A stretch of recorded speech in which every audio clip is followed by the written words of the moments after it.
2019లో విడుదలైన ఖైదీ cinema hero Karthi కెరీర్లో మైలురాయిగా నిలిచింది.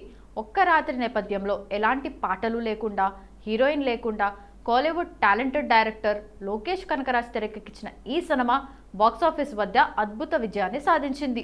థ్రిల్లింగ్ కథనం, కార్తీ పవర్ఫుల్ నటన కలిసి సినిమాను కల్ట్ స్టేటస్కి చేర్చాయి. అప్పటి నుంచి ఈ చిత్రానికి సీక్వెల్ కోసం అభిమానులు ఆసక్తిగా ఎదురుచూస్తున్నారు. అయితే తాజా సమాచారం ప్రకారం ఈ సీక్వెల్ వాయిదా పడిందన్న వార్తలు సినీ వర్గాల్లో హాట్ టాపిక్గా మారాయి. కారణం ఏంటంటే లోకేష్ తాను ప్రస్తుతం రజనీకాంత్, కమల్ హాసన్లతో భారీ మల్టీ స్టారర్ ప్రాజెక్ట్ను ప్లాన్ చేస్తున్నాడట. ఇక దీంతో ఖైదీ 2 తాత్కాలికంగా వెనక్కి వెళ్ళిందని టాక్.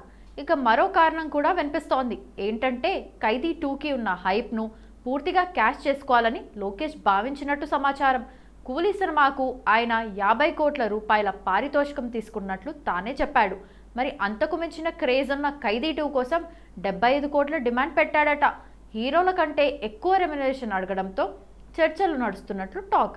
అయితే ఈ వార్తలు ఎంతవరకు నిజమో ఇంకా క్లారిటీ లేదు, కానీ ప్రజెంట్ ఈ వార్త మాత్రం సోషల్ మీడియాలో వైరల్ అవుతోంది.